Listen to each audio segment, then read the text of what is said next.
I really love the conversation I had with David Priemer in today's episode. One big reason why I loved it is because I took so many actionable nuggets from it. David talked about his 5 foundations of great sales leadership that he writes deeply about in his second book, The Sales Leader They Need. Those 5 foundations are promoting transparency, protecting and advocating for your team, driving accountability, which we all need to do, coaching your team, near and dear to my heart, and number 5, getting and giving feedback, in that order. Delving into each of these 5 pillars was super interesting and eye-opening. However, my biggest takeaway from the conversation with David is when he talks about what makes the best sales leaders and the concept of having a sales team for life. In short, when we think about the best sales leaders we've worked with, it comes down to 2 main questions. Number 1, did the person care about me? And number 2, did they help me grow?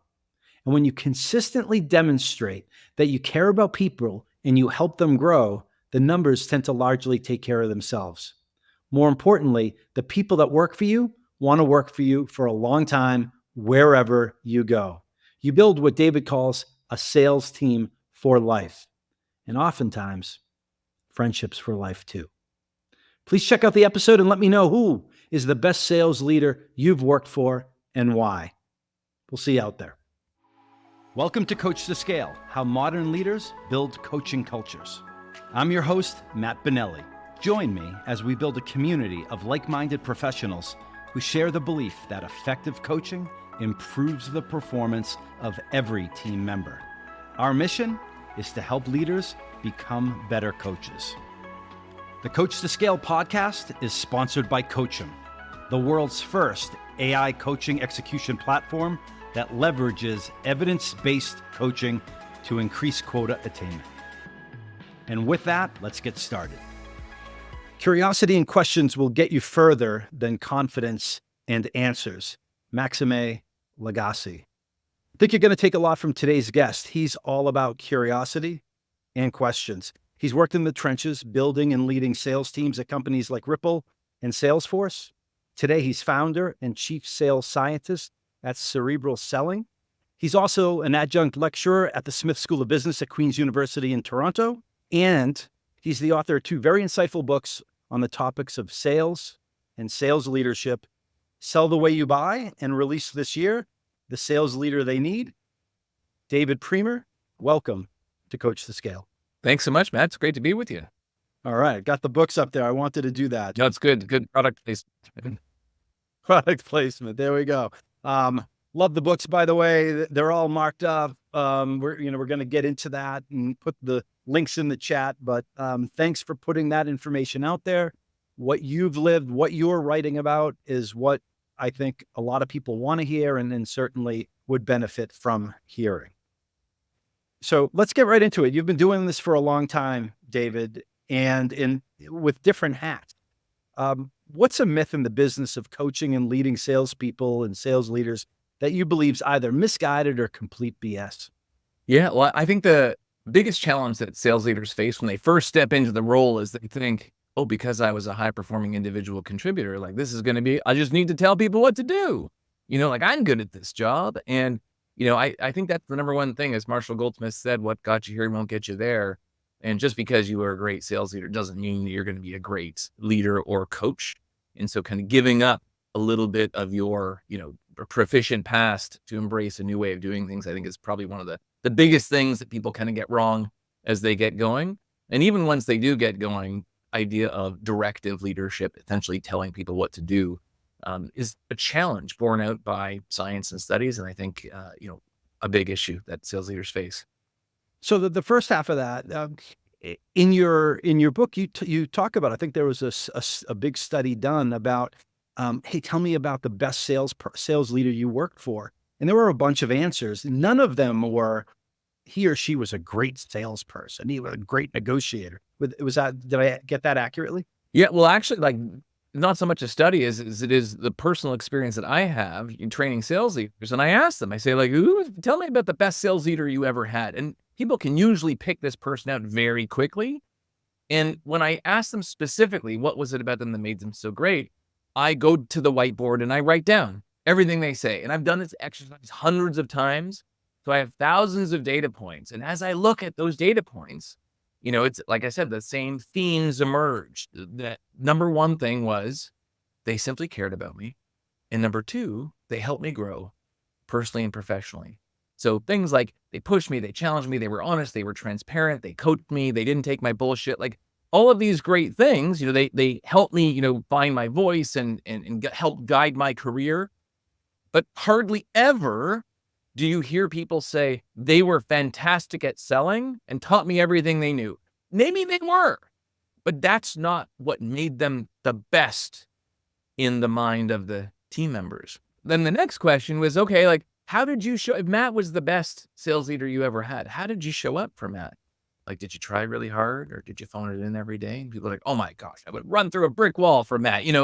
We got so much more of that discretionary effort. So I turned to these leaders. I'm like, great, you already know what to do if you want to be the best sales leader you ever had, that your team ever had. And the kind of results that can come from being that person. Then the question becomes, all right, how do we do that? And systematize that into skills, which is what the new book is about. Awesome. Well said. And the second part of your answer, you talked about directive leadership. Can you just explain with the audience what you mean by directive leadership and in the context of what you're talking about there?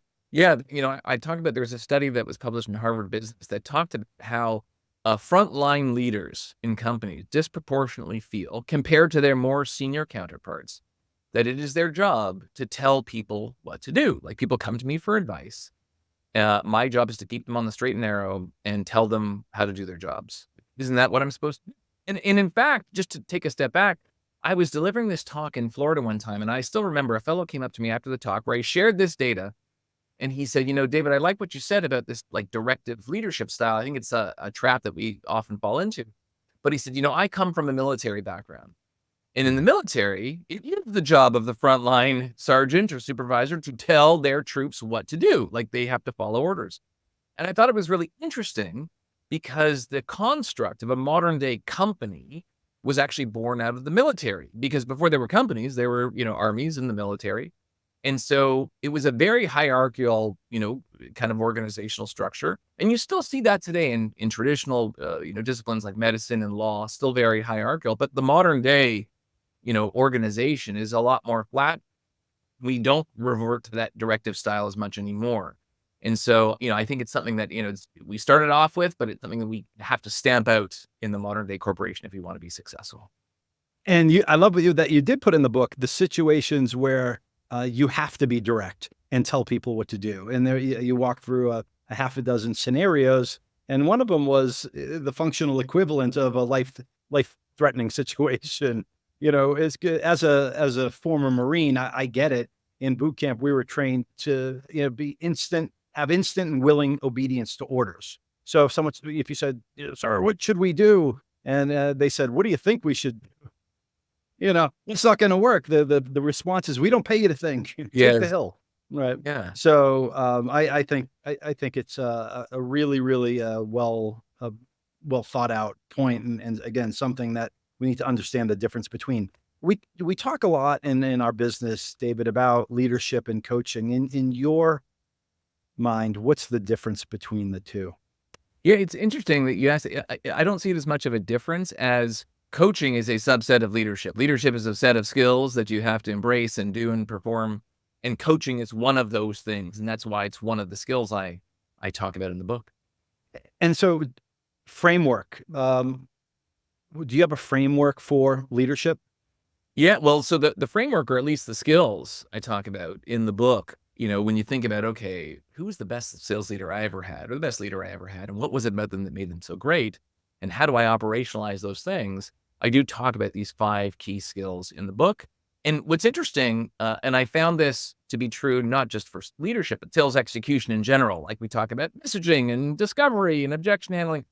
And what you find is, as you study this more and more, all of the tactics are interrelated. There's no objection handling portion of a conversation. Like it's just a conversation and we use all these tactics throughout. And I found the same thing as it relates to the leadership tactics, even though I talk about coaching and transparency and protecting our teams and advocating for them. A lot of these skills are indeed interrelated. So the the order in which I go through them in the book is important because they do tend to add on to each other. Do you mind sharing what those 5 pillars are? 100%. So the first one I talk about is promoting transparency. Skill number 2 is protecting and advocating. Skill number 3 is driving accountability. Skill number 4 is coaching your team. And skill number 5 is getting and giving feedback in that order. So getting and giving feedback in that order, and then there was an order to the operations of those 5 That's principles in general. Why do you start off with transparency? The idea behind transparency is that whenever, back to like the question about like giving orders, right? Whenever we ask someone to do something, and so much of leadership is about behavior change, just like selling is behavior change. And whenever we ask someone to change their behaviors, the first question is not what to do or how to do it. Like if I said, hey, Matt, here's the deal. To help juice our sales numbers, I want everyone to show up to work in clown costume every day. You're not going to say like, David, where will I get this clown costume? And what you look, you'd be like, why the hell would I do that? Right? So in the back of everyone's mind is this question of like, well, why would I change my behavior? Even if it's not something they consciously ask. And the idea behind transparency helps improve, like by providing insight into how and why the business runs, your feelings about a particular topic, what good looks like. We help improve people's level of commitment to the ask we make of them. And so that's why transparency is so foundational. And getting and giving feedback, you made it a point to double down and say in that order. Why is that important? Well, like giving feedback, I feel like it's important to give feedback to our teams. And the number one question people ask is, like, how do I give it so people take it the right way? But like, in many ways, I actually feel like getting feedback is a lot more important, because as a leader, and we were kind of talking about this earlier, this idea that like we don't change when our behaviors change. We change when our behaviors are perceived by others to change. So if our goal is to become the leader that our teams would fight to work with again, they need to see us getting better. And they see us getting better when we ask for feedback and we put that feedback into practice. And so that's why getting feedback is really important. The problem with getting feedback is people won't just tell me things because I asked them. It's like discovery. If I say, who's your boss and what's your budget and who's going to sign this thing? Like, you're going to be like, interrogation. Yeah. Like, who the hell are you? I'm not going to tell you these things. So as a leader, we need information. Like, think about your team walking around with thought bubbles in their head about these things, about you or about the operation or what they would do in your situation. And if only we had these insights, we could more effectively run our team, coach our team, be the leader our teams would fight to work with again. And so that's why getting feedback and showing people that we really want it and are doing something with it is so important. Where does trust fit in here across these 5 pillars? Yeah. So it's interesting. So, I talk about a really powerful study in the book that talks about, so trust in and of itself, there's a few elements that go into, like, why would I trust you, Matt? Like, and so they talk about these many foundational. I'm not sure you should. Yeah. Well, we'll see. But this question of like, why should I trust anyone? This study talks about a few different foundational elements. So for example, do I have a good relationship with this person? Do I trust, their judgment? Are they sound in terms of how they execute things? And like the number one underlying principle that influences, is the most influential in generating the trust is the quality of the relationship that I have with you. And so again, like, where does trust come from? It comes from the relationship. Where does the relationship come from? It comes from all of these skills: transparency, protecting, holding you accountable. So to the extent that I have a good I say in quotes, a good relationship with you, it's more likely that you're going to trust me and that you're going to take whatever direction or advice or perspective I have in the most positive way. And this is, again, in my practice, I try not to say, Matt, here's what I did, here's what you should do. Like, that's how we get into trouble. I try to go back to like, well, what does the data, what does the science say? Because, there's rigor behind it. So I always like to go back to that. It seems that there are a lot of connections between how we approach the customer or prospect and how we work with our own people, right? That whole concept of the relationship and trust in discovery is similar to how we would work in a coaching one-on-one with our people. 100%. You know what? Yeah, I talk a lot about this. I say, in sales, we don't enjoy the same level of disclosure as, let's say, your doctor does. When you show up at your doctor and the doctor says, hey, Matt, what's going on? You tell them everything, like your deepest, darkest secrets, because the nature of that relationship is such that you see this person as the person who's there to help you. Like that's what doctors are there for. And the problem is that in modern selling, customers don't always see the salesperson as someone who's there to help them. They're always questioning what their motives are and why they're asking these questions and, all that kind of, contentious stuff. And so that's why trust and relationships are so important. Once the customer sees you as someone who's there to help them, who's knowledgeable, like you are the doctor equivalent in your space. Not only do you understand all the, the drugs and the treatments and so on, but you understand the problem at such a deep level that the customer just gives you their trust, then you can enjoy that level of disclosure, right? And so 100%, this is why I talk a lot about, these two concepts. When you think about sales execution and leadership, two separate roles, and yet they are so interrelated. And there's a lot of studies out there. I know you've mentioned them about how, 2/3 of people, maybe more, think that leaders think that coaching is super important, but, a small percentage actually put it into action. A high percentage, I want to say it's over 50% of people in a Bain study said that they wouldn't spend $1 for 1 hour of their manager's time. Yeah. You wrote that one of the pillars is coaching your people. What's the feedback that you've been getting along the way, based on what you've wrote? Like, how's that being received, and how is that being put into action? 100%. It's like if I went to someone and I say, hey, Matt, is your health the most important thing for you? You say 100%, it is.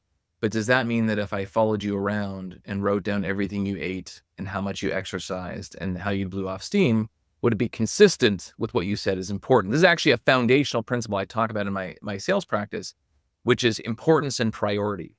Importance just speaks to the relative magnitude of the problem you're looking to solve. That's importance. Priority speaks to your sense of urgency to solve it. And those two things are completely different. Now, look, if I said, hey, Matt, I looked at your medical records, and if you don't get on the treadmill in the next few months, like you're going to have a heart attack, you would say, oh my gosh, something that was all of a sudden important becomes a priority, right? And so like, how do we leverage that in our foundational motion? Let's go back to this conversation about coaching now. When I tell people, like, is coaching important to you? Of course, it's so important. Like, look at all the data. The data shows, and I talk about this in the book, that it is the number one thing that you can do to improve the performance of your team and your company and revenue and affinity, all these things, different dimensions. And you'd think with how important it is, people would be running for the hills, Walmart on Black Friday, to get this thing, but they're not, right? And so the question is, why are they not prioritizing coaching? And to some extent, it's like going to the gym. It's like, oh, I don't have the time. All this other stuff is coming up. Shoot, I went to the gym and then I did some stuff, but I didn't really see the impact. So then I kind of gave it up. And I don't really have a system for going to the gym or holding myself accountable for doing it. And in a world full of infinite distractions, we said off the top, I mean, both of us have been doing this for a long time. It was really different, back in the day. Nowadays, never mind, think about in the last year or two, we live in a post-pandemic world. There's so many solutions, so many distractions. It's the first thing that gets thrown out the window when business, and I've seen this, and I say this to everyone listening now, and it blows my mind. In the last couple of years, sales has gotten really hard, which I actually think is a good thing. It's like a bit of a correction in the industry, right? Like it forces people to assimilate new tactics. But I see this all the time when times get tough. Leaders, reps, they just grip the steering wheel really hard and they just go, they say, just more calls, more emails, more activity.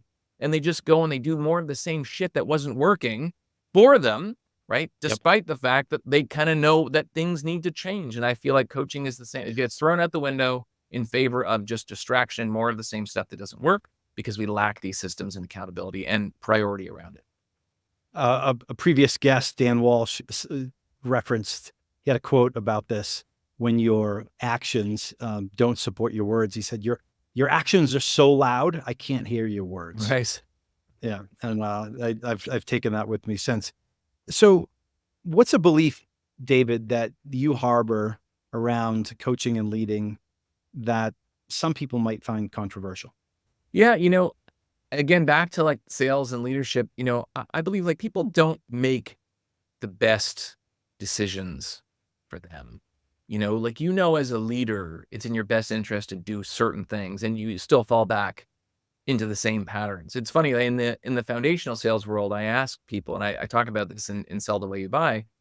I say, like, if you were to look at in your CRM, and I look at all the opportunities that reach the end of the line this year, like, and only one of three things can happen. Customer bought your stuff, they bought someone else's stuff, or they did nothing. If you were an independent auditor and all you had to do was answer the question, what percentage of the time would you say that the customer made the best decision for them, objectively speaking? How often would you say they did? And I also liken it to the example I gave earlier, which I said, hey, if I asked Matt to write down everything that he ate in the last month and told him I was going to take that list and give it to his doctor and ask his doctor, like, what percentage of the time did Matt eat the best things for him, during the month? I hate to burst your bubble. The answer is not most of the time. We don't do the right things for us. And we think we do. So 100%. we overestimate the good things we do. Is that fair? Yeah, we do. People say, oh, 100% of the time I'm like, Matt probably felt when he was choosing what he ate or how much he exercised, like that he was happy with, you're not angry with yourself for the decisions you make every day. But if you step back and objectively think, okay, like, was it the best? The answer is no. And so we fall into this trap a lot as it relates to importance and priority. And also, this is another fascinating thing that I've been exploring with my clients lately. There's a psychological principle known as the Dunning-Kruger effect. And it tells us that the skills that we need in order to be really good at something are the same skills that we need in order to know that we're not good at that thing. What's an example of that? So, like, the simple example I give is, if you ever played a sport growing up, I'm a good Canadian boy, so I played hockey growing up. And, sometimes, and this is a true story. I was invited to play in my 20s, maybe at my peak, in a charity hockey tournament. And so on this charity hockey tournament, they would have a couple of pro players, like a couple years out of the NHL, playing on each team. And I'm like, I'm thinking to myself, like, I could hang with these. Like, I'm not as good as them, but like, I wouldn't embarrass myself if I was playing. Right. Anyway, so I go out on the ice, and these guys who are retired from the league are shooting the puck so hard and skating so fast, like so effortlessly, it's not even close. And my brain tricks me into thinking that I can do this thing, even though I can't. And you sometimes you're watching sports on TV, you're like, oh, I could do that. Or you're thinking around your house, I got a leaky faucet, I got the light switch doesn't work, I can do that, right? You don't know what it takes to be an elite athlete or to be really good at a particular task. So your brain just basically says, hey, you can do that, right? And so the same thing happens as it relates to selling and leadership. But that, it seems, David, can be partially resolved by getting out there and doing it. Meaning, so your self-awareness improves when, after you've been on the ice, whether that pro is there or not, right? The more you're out there, the more you realize, I don't know. The more you see greatness, maybe it's like, man, maybe I can't do that. Maybe if you sat front row at a basketball game or a hockey game and you see how big and how fast and how strong, you're like, maybe I don't want to go out there.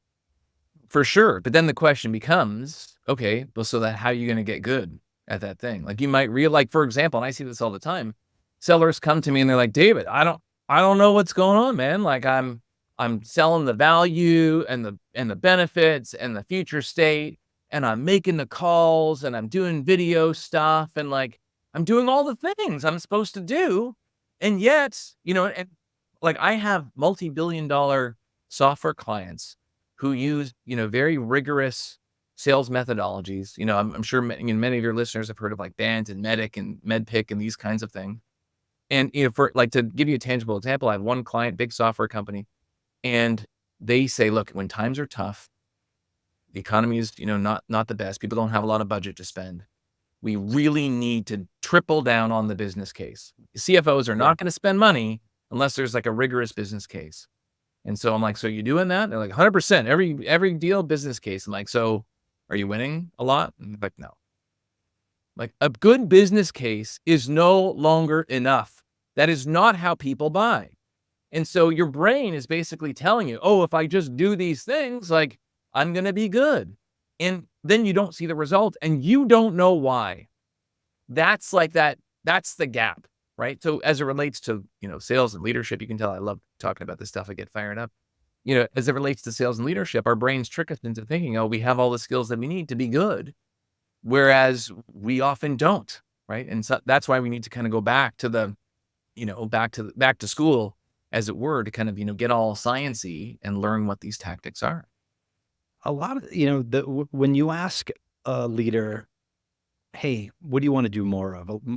A lot of the times they'll say, I want to do more coaching and I want to do less of all this other stuff. Well, why? Or why don't you? Wow, time. I don't have time. And look, like it's a real issue. Like I don't want to put it to the side too fast, but let's do that for a second. I suspect sometimes it's people want to do it, but they don't know where to get started.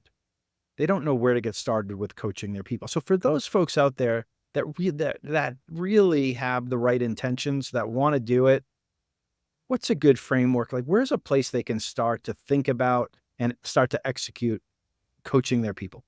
Yeah. Well, so in the sales leader they need, I talk about two different frameworks for coaching.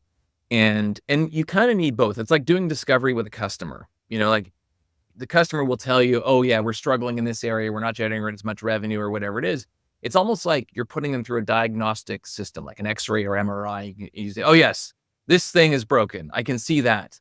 Then the question is, well, why and what have you done? And that's where we kind of have like the bottom up coaching. So very simply put, I talk about in the book, I call this like the leading indicators coaching formula, which is to kind of break down your sales funnel in terms of a series of activities. So at a very basic level, it could be, activity leads to, so activity would be calls, emails, prospecting, that kind of stuff. Activity leads to pipeline, leads to close revenue, which leads to, upsells and renewal and growth. And so if you just plot the numbers, for those different, areas across your team or across a specific rep, you might see very quickly where the problem is, right? So this goes back to this concept that as a coach, similar to a doctor, one of your responsibilities is to help diagnose problems. Figure out, like, okay, if I'm going to coach you, Matt, I've got to figure out, like, what am I going to coach you on in the first place? And so having that like initial diagnostic framework, which a lot of people have access to that data, but they don't often kind of look at it and put it in a format where it's most helpful. That's a really simple way to start, like, what am I going to coach you on? So I like that leading indicators coaching formula. Okay. And you said there were two. What was the other? Did you tee up the other one? Yeah. So the two mechanisms of diagnosing issues are like the top down, where like I put you in the X-ray machine and I see what's going on, and the bottom up. So like maybe there's a drop off happening in a certain, stage of sales cycle from, stage 3 to stage 4. Then the question becomes, okay, well, why is that happening? Or maybe let's say your activities drop off a cliff. And I'm like, hey, look, Matt, you know what? I have no expectation of pipeline or deals or growth until I see your activity pick up, which is really low. Then the question is, what's going on? And I actually do talk about this in the book. So I talk about at each stage of this diagnostic framework. Here are some questions you might want to ask.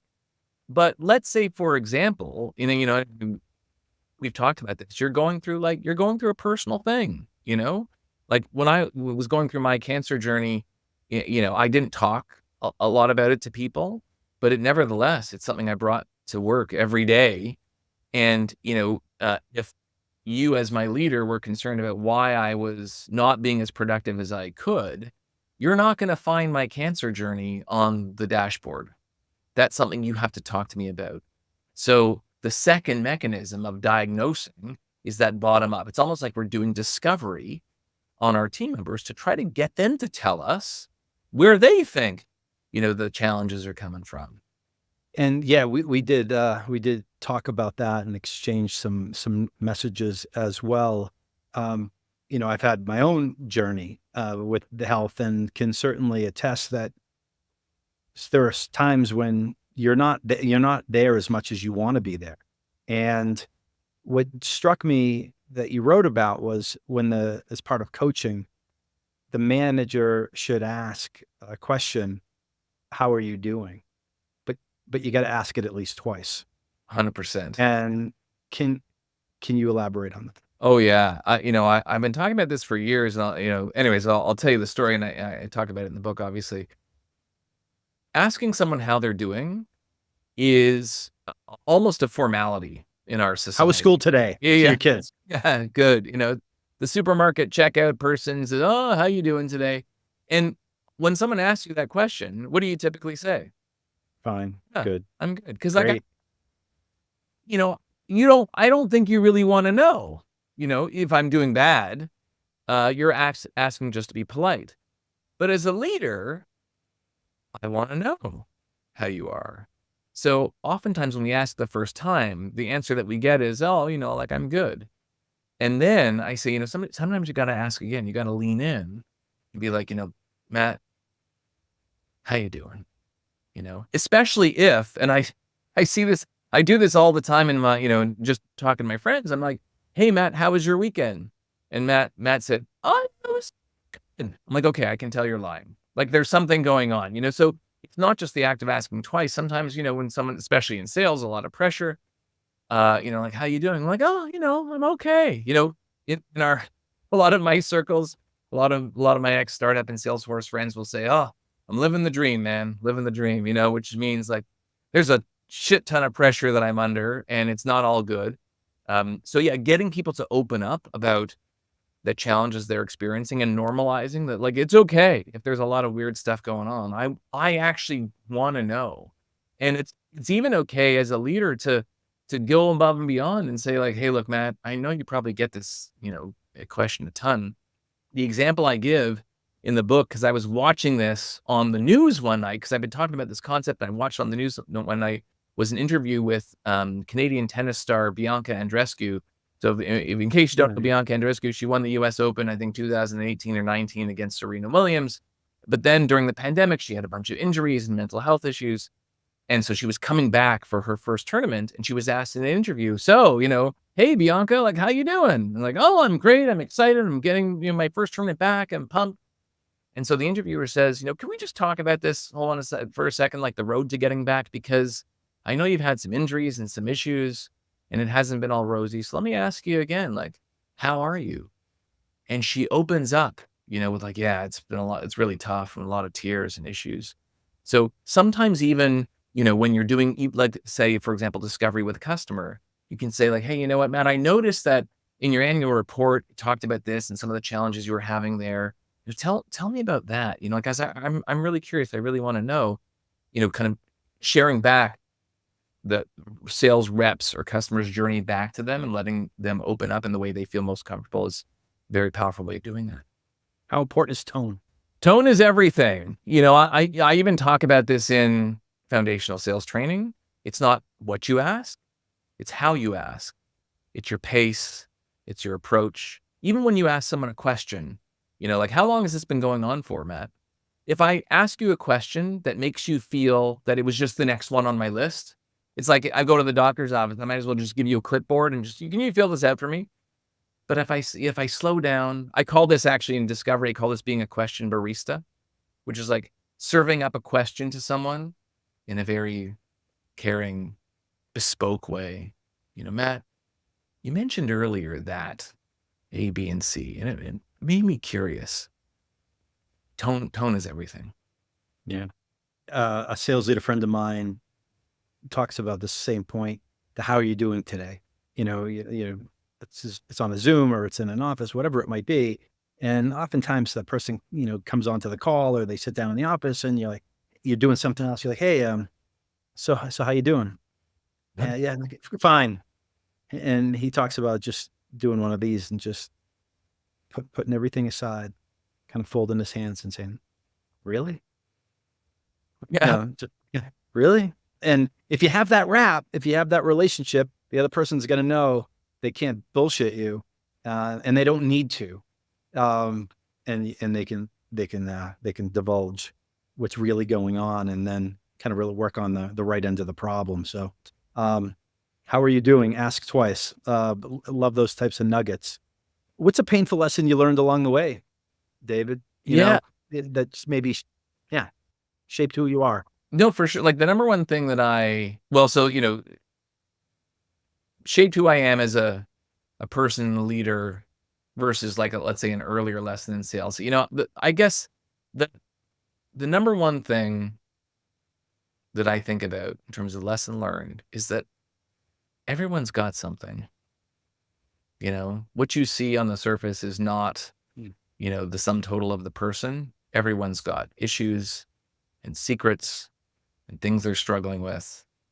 And that's okay, and I think about if you're being a leader, if you're trying to coach or help someone, you have to be a whole person and treat the whole person the same way you are in sales, like you have to be your authentic self. So I'd say that probably, with the benefit of many years in hindsight, just, treat people like humans and be human yourself. I would say, uh, from a leadership lesson perspective, one of the earlier unfortunate lessons I learned was about trust. So my first startup, we grew this company. I joined, there was 20 people and we grew it to 700 people. And it was a $100 million run rate business. We ended up getting acquired. And by all accounts, we're like, oh, like that was, so over several years I was there, it was a success. But we were acquired by a company that had a different culture than ours, different things in mind of what they were going to do with the business. So we got acquired and they were, a good company, good people. There's nothing against them, but they fired a lot of people. There was a lot of turbulence in the acquisition. And I thought that it was my job. It was my first leadership role, or I'd been a leader for a number of years at the company, but that was my first, kind of leadership role. A team of, 21 people, half of them were older than I was, half were younger than I was. And I thought it was my job to keep them motivated and engaged through this turbulence. And so I kind of put on a happy face. I was like, oh, it's tough, but everything's going to be okay. I have a good feeling. And one day, the marketing director at our company, who was friends with me and friends with people on my team, came to me and she said, David, your team doesn't think you're being honest with them. They think that you're concerned, that you see the cracks emerging here and you're trying to put on a brave face, but they know that you're concerned. And she was right. And over the course of the next number of months, the culture of the team started to fall apart. People started to leave the company, look, not just because of the culture of the team, but the acquisition. And the lesson I learned was it's really important. It's the most important thing to have the trust of your team. If you don't have the trust, the hearts and minds, you have nothing. And that's what we talked about a lot. I was grateful for the leaders I got to work under at Salesforce. Tony Rodoni, who wrote the foreword of the new book. So you see him on the cover there. When people say, who was the best leader you ever had? Everyone points to Tony, which is why I kind of, said that. And in the Tony world, when you're a new leader and the question is, well, what should we as a new leader, what should I focus on? It's hearts and minds all day, every day. If you don't have the hearts and minds of your team, you have nothing. And I learned that lesson early on. I had the hearts and minds of my team, but I lost it because I wasn't honest with them about how I was feeling. And that's really important. Well, David, thanks for sharing that. And I'm also excited. I'm speaking to Tony in June about coming onto the show. So amazing. Yeah, he love it when so many people point to one person and say that this person is just the best. I've known of him, but I don't know him personally. So I'm excited. Thanks for sharing. So let's talk about what we learned from you. You just dropped some great wisdom, some actionable nuggets. I want to pivot and talk a little bit more directly about you, David, if that's okay. What drives you personally? I'm an impact person. I was a research scientist before I got into sales at the turn of the dot-com boom. And so the number one thing I love to do is learn. And I love, as a science and engineering person, I love to kind of pick things apart. But then once I do that, I love to synthesize what I've learned and share it with other people. I believe that's what scientists do, right? Like we do like complicated things and we try to like, distill it into a way that it's helpful for people. And for me, that's what drives me. When someone says, "Oh, you know what? I tried the tactic you talked about and it was amazing," or, "I read your book and I think like you and it gave me some new insight." Like that's the best thing. It's better than money. It's better than, anything else. It's the impact. That's why I do what I do. And I notice you've called yourself not only the founder, but the chief sales scientist at Cerebral Selling. Yeah, I did that by accident one night, and then it just kinda stuck, and, it became a catchy title, and I do believe, it's fitting, because sales is I say it's a combination of art and science, but, even art is science in a way, the tone or approach has a scientific response, and so, my job and you think about, what do we do as coaches, trainers, practitioners, as let's call it, the physicians, the doctors of the sales world, our job is to be insightful and smart and research for our clients, right? Because they come to us with problems that they can't solve on their own.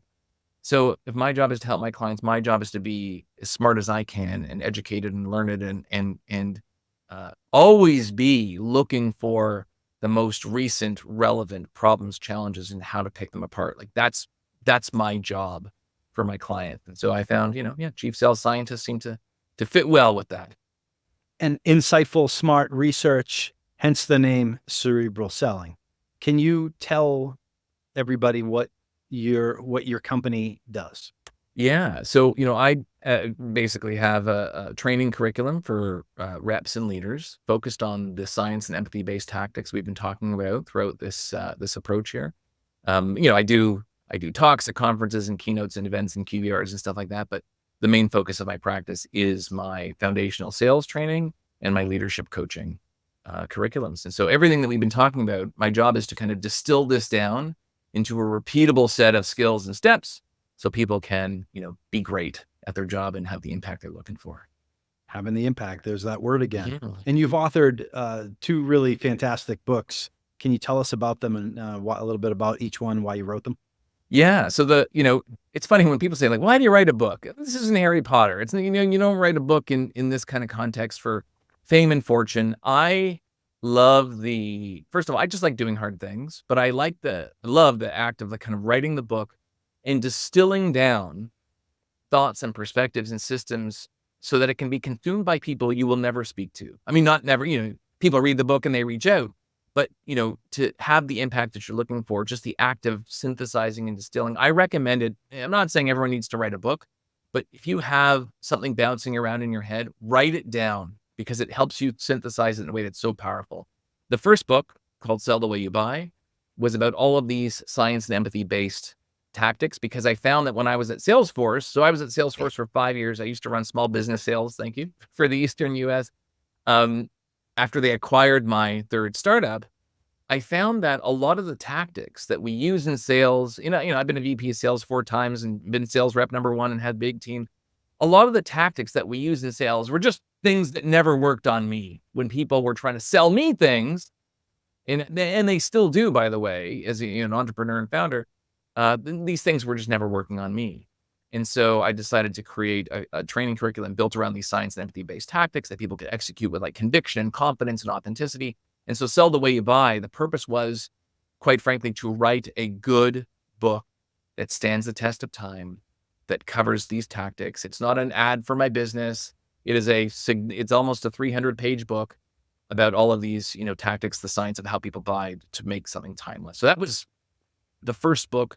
Gratefully, both books became, bestsellers, and Sell the Way You Buy has now been published in 6 languages. So I'm really grateful for the reception it's got. Congratulations.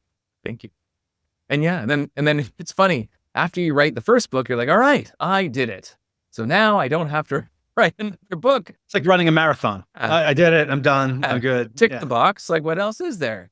But the sales leadership piece has been something so the second book, The Sales Leader They Need, has been something that I've been focused on back to my Salesforce days, developing programs there for sales leaders. My company, which we spoke about, with Ripple, was a feedback, coaching, and recognition platform. So we were all about like coaching, and even back then. And so this content has been bouncing around in my head and in my curriculum for years. I've been training sales leaders for years. And so I said, oh, you know what? Like, I need to write another book now. I wished I didn't want to write another book so badly, but I said, now's the time, especially with, living in a post-pandemic world. I say, like, I said this, earlier on in our conversation, the sales community, the profession has gone through a bit of a correction in the last couple of years, because unless you were selling at the financial crisis in 2008 or at the turn of the dot-com boom, which I, was fortunately or unfortunately, you've never experienced this adversity. If you haven't led teams in the last, 15 years, you haven't. Everything's been mostly up and to the right. And so I felt like the time was right to crystallize all of these knowledge and systems in a book. And, even though these books are, two different focuses, one foundational selling tactics, the other sales leadership, I feel now that like there's a third book in me. And what I've noticed is that there's a lot of similarities right across the selling world and leadership world. So yeah, I'm excited that I have these two kids that are out there in the world doing good. Yeah, it's like running marathons or getting tattoos. You can't, or eating a chip. You can't do just one. You gotta keep going. So which you said people, if they have an idea in mind, they should write a book. Having written two and contemplating a third, what's one actionable piece of advice you could give to someone who has that idea, who wants to write a book, but doesn't know where to really go? Well, the first question, which, my publisher asked me is like, well, why do you want to write a book? Like it's got to serve some kind of, existential purpose, not just, it's going to help my business or make money or whatever it is. Like you have to write a book because you want to write a book. Right. So that's the first question is like, why do you want to do it? And then, just kind of really simply like collect a bunch of ideas, kind of structure them how you think they would make sense. At first I thought, because when I decided to write Sell the Way You Buy, I had written dozens of articles, and they were all on my website. And I said, oh, this will be easy. I'll just smush them together and like, book, there you go. But it's not, a blog post has a beginning, middle, and end, and it's all resolved within 1,000 words and off you go. And a book is like, it's a bigger work. So I say, think about, and this is the exact exercise that my publisher did with me. Why do you want to write a book? Okay. Make the outline, like give us a 1-pager. Like, well, who's it for? What would it be? Chapter 1, chapter 2, chapter 3. And then just, see how it looks, kind of go from there. Awesome. So if interested, David, how can people learn more about the training you offer and get your books? Like, is there a one-stop shop, one place to go? Where would you direct people? And we'll also put this stuff in the show notes. For sure. Yeah. My website is probably the greatest place to go to get everything. It's Cerebral Selling, all one phrase.com. You can also just Google Cerebral Selling. So it'll have links to the book. The books you can get, on Amazon. Sell the Way You Buy is on Audible. So if you feel like listening to 6.5 hours of me reading my own book, then you're more than welcome to do that. But the website's a great place. And by all means, you can connect with me on LinkedIn, David Priemer. And, I love connecting with sales leaders, sales practitioners, readers. But yeah, the website's probably the best place. You love connecting with people, and you love, as you mentioned, you love talking about this. You love writing about it, right? Sales, leadership, coaching. Usually people who harbor those beliefs had something great modeled for them, somewhere in the past or maybe multiple times. Can you share an example of someone whose coaching had an impact on you? Yeah, well, like we talked about, like Tony Rodoni, his coaching was fantastic, but also just, I think like the model that he set. What was amazing was that when I posted on LinkedIn about Tony and how great he was and how grateful I was that he wrote the foreword to the book, so many people chimed in to that post. And it wasn't just, oh, Tony was a great coach and I looked up to him and he was my leader for a period of time. Almost like strangers, people who had met him once, oh, he was, I was a BDR and SDR. I met him once and then I met him a year later and he remembered my name. And I always remembered how powerful that was. Like, when you can meet someone once or twice and they have that impact on you, like, that's amazing. So I feel like great leaders, you don't have to report to them to get the benefit and genius of what they share. And I think, you know, Tony is a great example of that because he left a trail of so many amazing leaders, you know, in his charge, but also just people who saw what a great leader he was and gave them something to aspire to. And how would you brought up this question before, how would you show up or not show up working for Tony? Oh my gosh. I mean, you know, the mantra was you just hated to disappoint him. Like, hearing that he was disappointed in you or something, it's like a parent. It was like, it's the worst thing you could hear, right? He wasn't angry. He wasn't heavy-handed. He had this, you know, magic, and still does. Has this magic about him that's difficult to encapsulate, but people did not want to disappoint him. People would run through a brick wall for him. And I think that's one of the greatest testaments to great leadership. People would run through a brick wall for him. That is a common phrase ascribed to great leaders. So we're talking about coaches and leaders. Who's your, like, think about this in the context of a name most people would recognize. Who's your favorite coach? So chapter 1 of Sell the Way You Buy has a pop culture reference to it. It's the title of the first section of that chapter is called The Cobra Kai Paradox. And if you're familiar with the leg. Sweep the Leg, Johnny, the Karate Kid movies. So as we're recording this, I'm about a week away from turning 49. So I was born in 75. So when I was 9 years old, the movie The Karate Kid comes out. Wow. And I loved it. Actually, I took up karate in my teenage years and became a second-degree black belt. Don't do it anymore because, you know, tough on the body. But I think about Mr. Miyagi, right, as the coach, as the sensei. And I believe it's so important because as I tell the story in the very first chapter of Sell the Way You Buy, and if you're familiar with the story of the Karate Kid, you have this, you know, young kid who moves out from New Jersey to the blonde California coast, and he gets bullied by a bunch of, you know, these kids who take karate from this dojo called the Cobra Kai dojo, where the sensei is, you know, this ex-veteran who's all about competition and, you know, and discipline, and they're just jerks, right? No mercy, yeah. Right? John Kreese. But it's not the fact that these kids are jerks or, you know, or bad kids. They just chose the wrong sensei, right? And you have Daniel LaRusso who learns under Mr. Miyagi and learns a different way of doing things. And so I think back to that, and part of the challenge we have with the sales profession is that it's not like medical school. Like, anyone can be in sales. You can pick anyone to be your sensei, but who you choose is so important because that shapes the practitioner that you'll end up being. That's why I'm so grateful to leaders like Tony, because they leave a wake in their path of all of these amazing leaders because we chose him to be our sensei. So I love, as a coach, Mr. Miyagi. Love the answer. Yeah. I love the answer. Isn't it crazy though? Like, I think you and I share a lot of very similar beliefs and agree that, you know, I'm a huge Karate Kid fan and Mr. Miyagi and could give you all the lines. But when you said Karate Kid, immediately I went to John Kreese and the Cobra Kai and Sweep the Leg. Yeah. Just like when we hear sales, we talk about Glenn Gary, Glenn Ross, and Tin Man and all the, you know, kind of the cheesy sales movies that we teach people not to be, right?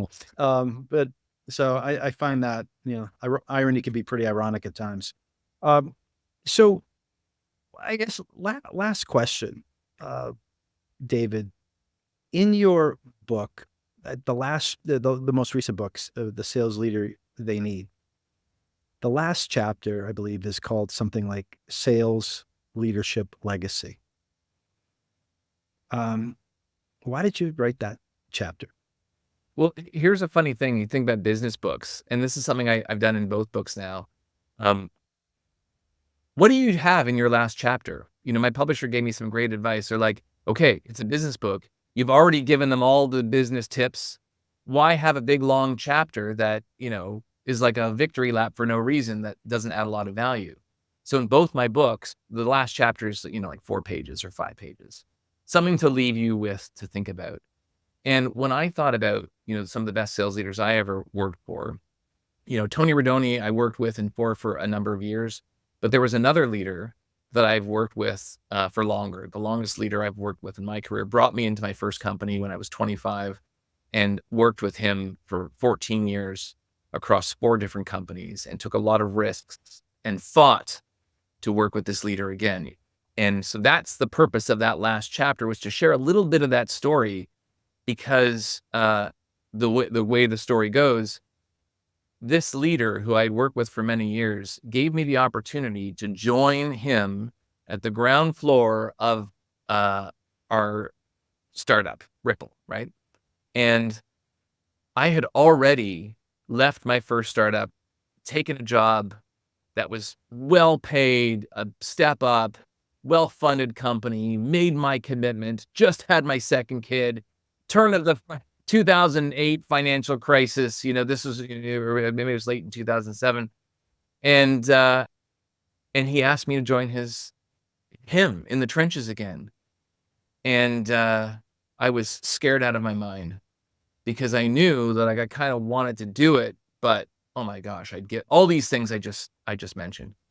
And so I use this as an example to say that when we talk about the sales leaders we would fight to work with again, we don't really think about, like, what are we fighting? What are we really fighting? And in that instance, I was in the bear pit fighting against, like, the fear and uncertainty and anxiety of taking a massive risk when I had just, made this transition to a really good company. And because this leader, his also name was David, was so great, and I had so much confidence in us, together, I decided to take the risk. And I say, we worked together, across 14 years in 4 different companies, and we're still friends. I had, went out for lunch with him last week. And What's his name? David what? David Stein. And, I say, if you're checking on LinkedIn, if you kind of, if you're listening to this in any sort of recency, I posted a picture of us together with him holding the book, about a week ago. And, but I say, I call this your sales leadership legacy. If you're that kind of leader the team would fight to work with again, you'll be able to build a team, in the future, wherever you are, and have those super powerful relationships. And so, the best sales leaders, I think, can do that. And so I just wanted to leave people with an example of, like, what good looks like if you do this right. Sales team for life, I think, is something that you called it, and it really resonated with me. And when I look back on, why, one of the reasons why I even do this podcast and who I talk to, and it's the people, many of them have like been on my sales team for life, people that I've worked for, worked with, and respect the hell out of. And it's been 20 years, sometimes since we worked together, but we still stay in touch. And I know that's something that you espouse the benefits of as well. 100%. The way I think about the reps that have been on my team, I'm like, if you were once on my team, you're always on my team. I still, even though I don't, employ them anymore, I still look out for their careers. They still text me when they need advice. I still feel responsible for them to this day. And I'm grateful that we continue to have those relationships. All right. Hey, I lied a little bit. Bonus question. This is the last one. What's a topic in the context of what we're talking about here that you can't get enough of these days? You just find yourself looking to consume. Yeah. The thing that I kind of shout from the mountaintops, and this kind of goes back to the question. Whenever I'm asked to give, like, a keynote or at an event or conference to salespeople, entrepreneurs, the number one thing that people struggle with is how to describe what they do. I say, like, what do you do? What the hell do you say? And oftentimes people lead with products, features, benefits, business cases. And, like we said, good business case is no longer enough. It's the simplest thing to answer and the number one thing that we get wrong. And in a time where people have razor tight budgets, infinite distractions, and all the solutions in the world kind of sound the same, a good business case is no longer enough. You need to lean on the emotional drivers for why people make decisions, whether it's, who to work for as a leader or what product or service to buy. There's so much that we know and learn from the science of selling and leadership that for whatever reason continues to escape us. But when selling was easier a few years ago, we were able to fall back into some of these bad behaviors or things that didn't work and that kind of worked at the time. Nowadays, if you want to be successful in the sales leadership game, you have to use these science and empathy-based tactics. And so I talk about that in the context of just describing what you do. Good business case is no longer enough. Sell the feelings. That's what people are buying. Feelings over math. 100%. Yeah. Awesome. Great place to leave it. David, we covered a lot of ground. I mean, we talked about the importance of relationship, feelings over math, promoting transparency, protecting and advocating for your people, driving accountability, coaching your team, getting and giving feedback in that order. So we covered a lot of ground. A lot more can be found in your 2 books, which again, we will put in the show notes of this. But I want to thank you very much for investing your time with me and with us today. My pleasure, Matt. Thank you so much for inviting me and allowing me to share some of my thoughts with your listeners. Appreciate it. All right. And for everybody watching and listening out there, thanks for doing so. Please engage. Tell us what you like. Be specific. Tell us what you want to see more of. We want to bring content to you that's interesting and that's also actionable, that has an impact on you. So until next time, coach them if you want to keep them.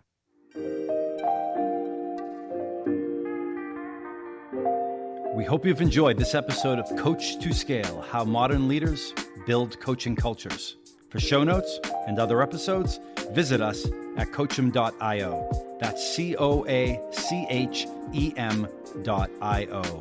And follow us on Twitter at CoachemNow. See you all next week. Thanks for joining. And remember, coach them if you want to keep them.